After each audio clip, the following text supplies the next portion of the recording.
तो मैं सबसे पहले तो बुद्ध पूर्णिमा की पूर्व बेला पर आप सभी को मैं शुभकामनाएं, मंगल कामनाएं पेश करता हूं। मैं त्रियत्नों को नमन करता हूं।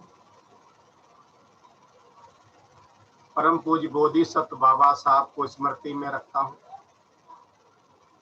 और मेरे कल्याण मित्र और आचार्य,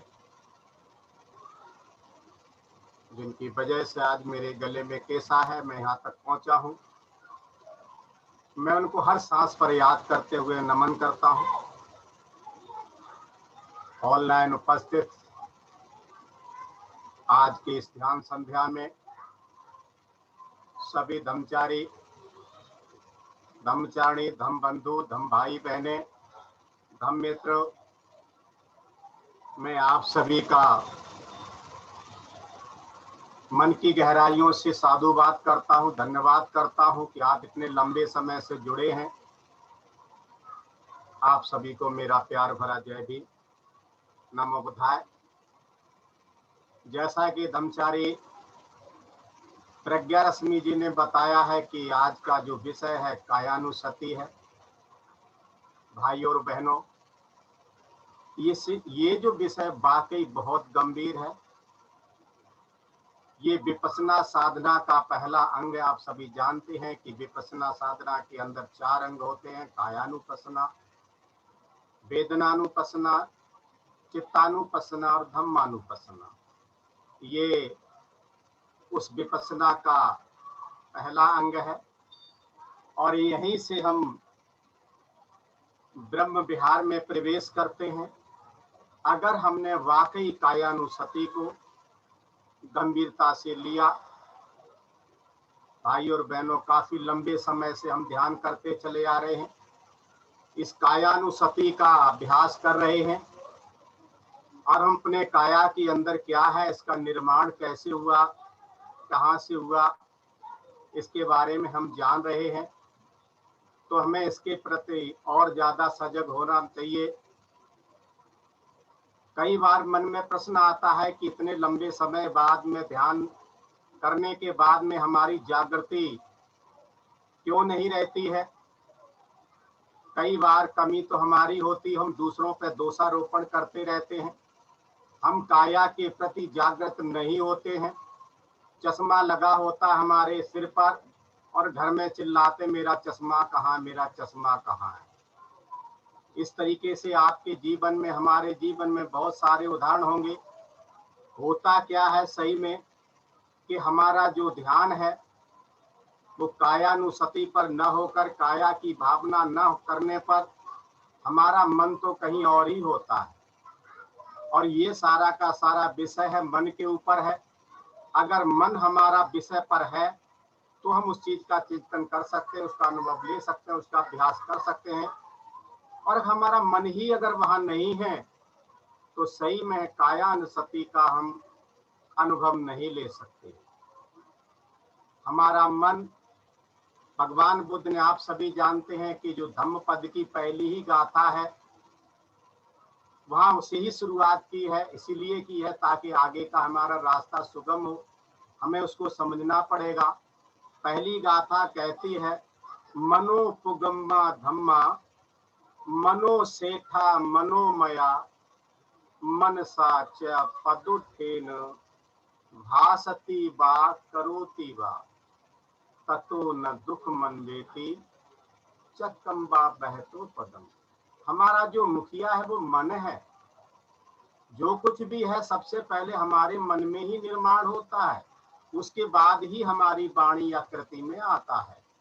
तो हमें अगर इस कायानुसति का अभ्यास लेना है तो हमें कम से कम 3 बातों का हमें प्रयास करना होगा। सबसे पहली बात, गलती होने पर हमें तुरंत पाप देश न करना होगा, तो हम कायानुसति का अभ्यास अच्छी तरीके से कर सकते हैं। दूसरी बात ये है, जो भी हमारे साथी हैं जो ध्यान कर रहे हैं, या हम परिवार में रहते हैं या समाज में रहते हैं, अगर कोई अच्छा कार्य कर रहा है और हमसे बेहतर कर रहा है तो हमें उसकी तारीफ करने में, प्रशंसा करने में, उसका अनुमोदन करने में देरी नहीं लगानी चाहिए। तीसरी बात है, हमारे घर में, परिवार में या ऑनलाइन जो भी हमारे जुड़े हुए हैं भाई बहन, कई बार वंदना करने में थोड़ी सी त्रुटि हो जाती तो तुरंत हमें प्रतिक्रिया न दे करके हमें उन्हें माफ कर देना चाहिए। अगर ये तीन गुण अगर हमने अपने अंदर विकसित कर लिए तो हम कायानुसति का अभ्यास अच्छी तरीके से कर सकते हैं। हमें दूसरों की कमियां ढूंढने में समय बर्बाद नहीं करना है, हमें अपनी कमियां देखना है और दूसरे के गुणों को देखना है। अगर ऐसा करते हैं तो हम कायानुसति का अभ्यास बहुत अच्छी तरीके से कर सकते हैं। आज मैं इसी विषय पर एक कहानी बताने वाला हूं जो कि अंगुत्तर निकाय के चौथे भाग से है। नाम है उसका सिंहनाद वर्ग, यानी सिंहनाद सूक्त है। ये सिंह गर्जना है। आपने सुना होगा कई बार बोधिसत्व बाबा साहब के बारे में भी कहा जाता, उनके शब्दों को कहा जाता वो सिंह गर्जना की है उन्होंने।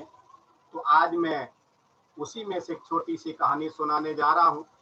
उसको मैं डिटेल में नहीं बताऊंगा क्योंकि समय हमारे पास इतना नहीं होता, नहीं तो बहुत सारा समय हमारा उसी में चला जाएगा। तो एक बार की बात है, भगवान बुद्ध श्रावस्ती का जो अनाथ पिंड का जेतवन आराम है उसमें विहार करते थे। और एक बार की बात है, आप सभी जानते हैं धम्म सेनानी, जिनको धम्म सेनापति कहा जाता है,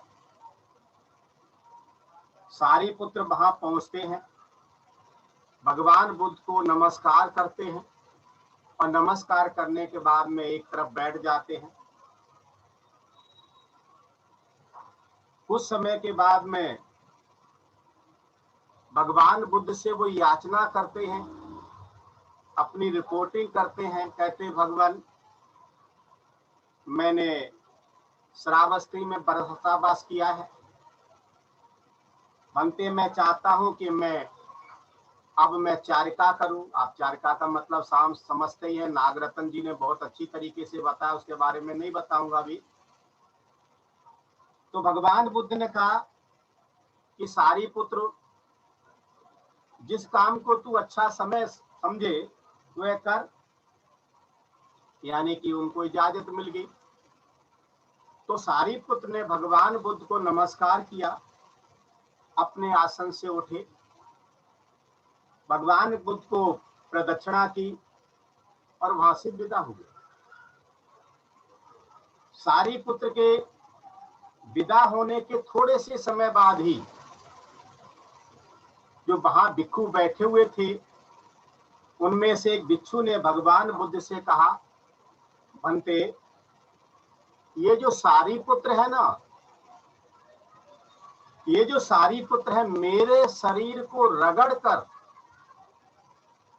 मेरे शरीर को रगड़ देते हुए बिना क्षमा याचना किए, पाप रेशना किए चारका के लिए चल दिए। तो भगवान बुद्ध ने वहां जो बैठे हुए भिक्षु थे उनमें से एक भिक्षु को बुलाया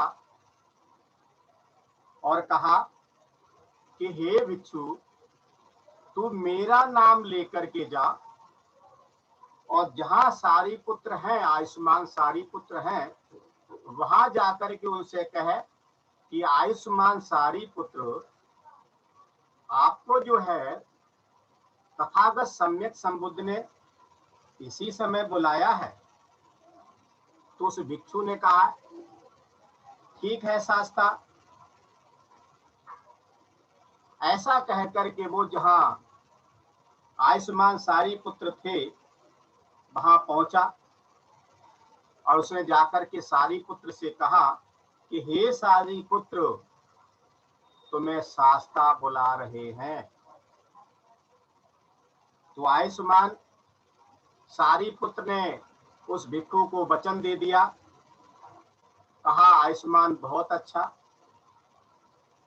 उस समय जो उनके दूसरे साथी थे महामोदगल्यायन, और आप सभी जानते हैं कि आयुष्मान आनंद चाबी लिए हुए बरामदे में ये कह करके विचरण कर रहे थे, आयुष्मानो बाहर आ जाओ, आयुष्मानो बाहर आ जाओ। अब ये आयुष्मान सारी पुत्र भगवान बुद्ध के सम्मुख सिंह गर्जना करेंगे। तब आयुष्मान सारी पुत्र जहां भगवान बुद्ध बैठे हुए थे वहां पर जाकर उन्होंने नमस्कार किया और एक ओर बैठ गए। एक ओर बैठे हुए सारीपुत्र को भगवान बुद्ध ने कहा, सारीपुत्र, तेरा एक सह ब्रह्मचारी तेरे ऊपर दोषारोपण करता है और कहता है कि आयुष्मान सारी पुत्र मेरे शरीर को रगड़ देते हुए बिना क्षमा याचना किए चारका के लिए चल दिए। तो ऐसा सुनकर के बहुत ही शांत भाव से करुणा भरे सुर में सारीपुत्र ने कहा, भगवान, जिसकी कायानुस्मृति अनुपस्थित हो वह ही किसी एक सह ब्रह्मचारी के शरीर को रगड़ देते हुए बिना क्षमा याचना किए चारका के लिए चला जाए। यानी कि जिसको अपनी काया के बारे में ख्याल नहीं है। कहते हैं भंते, जैसे पृथ्वी पर अच्छी चीज भी गिराई जाती है, बुरी चीज भी गिराई जाती है, गुह भी गिराया जाता है यानी पाखाना भी किया जाता है, पेशाब भी गिराया जाता है, थूक भी गिराई जाती है, पीप भी गिराया जाता है तथा खून भी गिराया जाता है। ऐसी तमाम चीजें इस पृथ्वी पर गिराई जाती हैं, लेकिन भगवान उससे पृथ्वी ना तो दुखी होती है, ना ही बुरा मानती है और ना ही घृणा करती है। इसी प्रकार भंते, सारी पुत्र कह रहे हैं, इसी प्रकार भंते मैं पृथ्वी के समान सहनशील, उदार, महान, असीम चित्त से मुक्त होकर गुजरता हूँ, मुक्त होकर के विचरता हूँ, जिसमें न बैर है और न विरोध है। भगवान, जिसकी कायानु स्मृति अनुपस्थित हो वह ही किसी एक सह ब्रह्मचारी के शरीर को रगड़ देकर बिना क्षमा याचना किए चारका के लिए चला जाए। सारी पुत्र आगे कहते हैं, भंते, जैसे जल में भली बुरी सभी चीजें होती हैं। कई बार आपको बताया हमारा जो शरीर है 4 महाभूतों से बना है, पृथ्वी है, जल है, तेज है यानी कि अग्नि है और वायु है। 4 चीजें हमारे शरीर में। ये उन्हीं चीजों को लेकर के कहा गया है कि बनते जैसे जल में सभी भली बुरी चीजें सभी धोते हैं, ऐसी भी चीज जिनमें पाखाना लगा होता है, मूत्र लगा होता है, थूक लगा होता है, पीप लगा होता है, खून लगा होता है, उससे जल कभी दुखी नहीं होता है और ना ही बुरा मानता है, ना ही घृणा करता है। इसी प्रकार भंते, सारी पुत्र कहते हैं, इसी प्रकार भंते मैं जल के समान सहनशील, उदार, जल का ये गुण होता है, उसका धर्म होता है, वो किसी का बुरा नहीं मानता। मैं जल के समान सहनशील, उदार, महान, असीम चित्त से युक्त होकर के विचरता हूँ, जिसमें न बैर है न विरोध है। भगवान, जिसकी कायानुस्मृति अनुपस्थित हो वह ही किसी एक सह ब्रह्मचारी के शरीर को रगड़ दे करके बिना क्षमा याचना किए चारका के लिए चला जाएगा। आगे कहते हैं, सारी पुत्र भंते, जैसे वायु भली बुरी हर चीज को उड़ा ले जाती है। पाखाने लगी हुई चीज को भी, मूत्र लगी हुई चीज को भी, थूक लगी हुई चीज को भी, पीप लगी को भी, फूल लगी की हुई उड़ा ले जाती है। उससे वायु न दुखी होती है, न बुरा मानती है और न ही घृणा करती है। इसी प्रकार भंते मैं वायु के समान सहनशील, उदार, महान, असीम चित्त से मुक्त होकर के विचरता हूँ, जिसमें न बैर है, न ही विरोध है, न ही किसी तरह की घृणा है, नफरत है। भगवान जिसकी कायानुस्मृति अनुपस्थित हो, वह ही किसी सब्रह्मचारी के शरीर को रगड़ देते हुए बिना क्षमा याचना किए चारका के लिए चला जाए।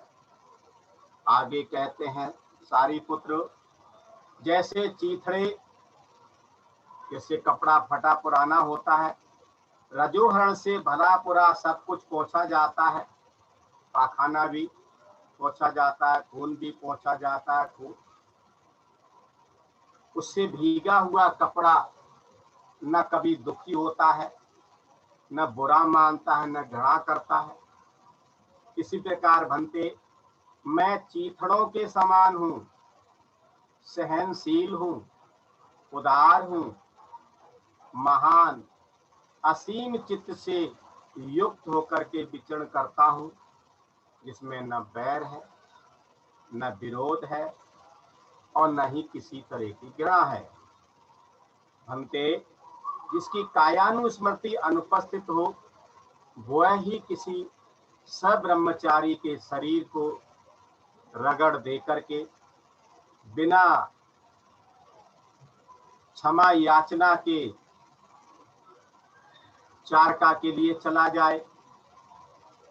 आगे कहते हैं, सारीपुत्र, भंते जैसे कोई चांडाल कुमार या चांडाल कुमारी जिसके हाथ में टोकरी हो और जो फटे पुराने वस्त्र पहने हो, जब वह किसी ग्राम या नगर या कस्बा से गुजर रही हो, कितनी सहनशील, उदार, महान चित्त से होती है, उसे किसी से बैर नहीं होता है, नफरत नहीं होती, घृणा नहीं होती, बहुत सहनशीलता से गुजरती है। इसी तरह से भंते मैं उदार चित्त, सहनशील,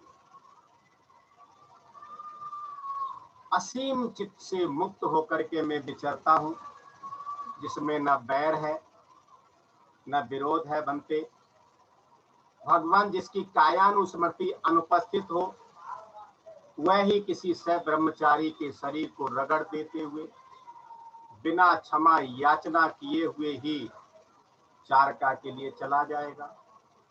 आगे कहते हैं, भगवान जैसे कोई सींग टूटा हुआ बैल हो, सुशील, संयत, विनीत, वह एक सड़क से दूसरी सड़क, एक चौरास्ते से दूसरे चौरास्ते पर घूमता हो और न पांव से न सींग से किसी को कष्ट पहुंचाता है। इसी प्रकार से भंते मैं सींग टूटे बैल की तरह सहनशील, उदार, महान, असीम चित्त से युक्त होकर के विचरण करता हूँ, जिसमें न बैर है, न विरोध है, न घृणा है, न नफरत है। भगवान जिसकी कायानुस्मृति अनुपस्थित हो, वह है किसी एक सब्रह्मचारी के शरीर को रगड़ देते हुए बिना क्षमा याचना करते हुए ही चारका के लिए चला जाए। आगे कहते हैं, भगवान जैसे कोई शौकीन स्त्री हो, पुरुष हो, या तरुण हो और उसने सिर से स्नान किया हो, उसके गले में मृत सर्प, मृत कुत्ते या मुर्दे की लाश लग जाए, वह उससे दुखी हो, बुरा माने, घृणा करे। शौकीन लोग देखा होगा आपने, अगर सफेद कपड़ों के शौकीन और जरा सा भी कहीं से टच हो गया, देखो उनका क्या हाल होता है। तो यहाँ सारी पुत्र कह रहे हैं वह ही उससे दुखी हो, बुरा माने, घृणा करे। बनते इसी प्रकार मैं इस घृणित शरीर को देखकर दुखी होता हूँ। ये शरीर कैसा है, बुरा मानता हूँ, घृणा करता हूँ। बनते जिसकी कायानुस्मृति अनुपस्थित हो, वह ही किसी एक ब्रह्मचारी के शरीर को रगड़ दे करके बिना क्षमा मांगे हुए ही चारका के लिए चला जाए। आगे कहते हैं भगवान, जैसे कोई आदमी छेद वाली चर्बी की थाली लिए हो जिसमें छेद हो। आप दूसरी तरह से भी सुन सकते हैं, कोई आदमी को जब कुछ कहा जाता है भला बुरा तो वो कुछ सुनता ही नहीं है और हमेशा मुस्कुराता रहता है, तो क्या कहते हैं, इसने तो सुना ही नहीं, इसे कोई फर्क नहीं पड़ रहा, इसको कुछ भी कहते रहो। तो कह रहे हैं जैसे कोई आदमी छेद वाली चर्बी की थाली लिए हो जो ऊपर नीचे दोनों से टपक रही हो, चू रही हो।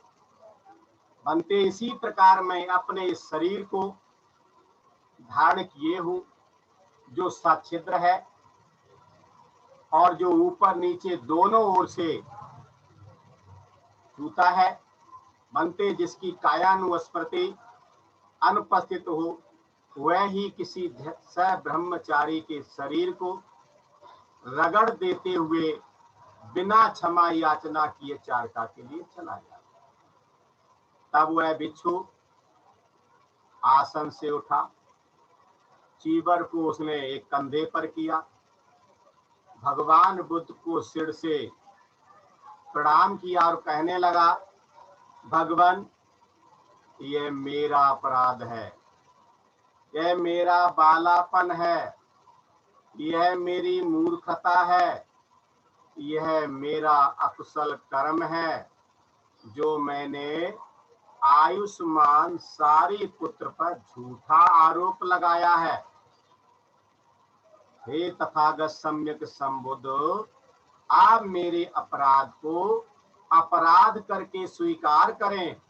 मैं भविष्य में संयत रहूंगा, मैं दोषारोपण किसी पर भी नहीं करूंगा। तो भगवान बुद्ध ने कहा उस भिक्षु से कि हे भिक्षु, ये तेरा निश्चित अपराध है, ये तेरा बालपन है, ये तेरी सटता है, ये तेरी मूर्खता है, यह तेरा कुशल कर्म है जो तूने आयुष्मान सारी पुत्र पर झूठा आरोप लगाया।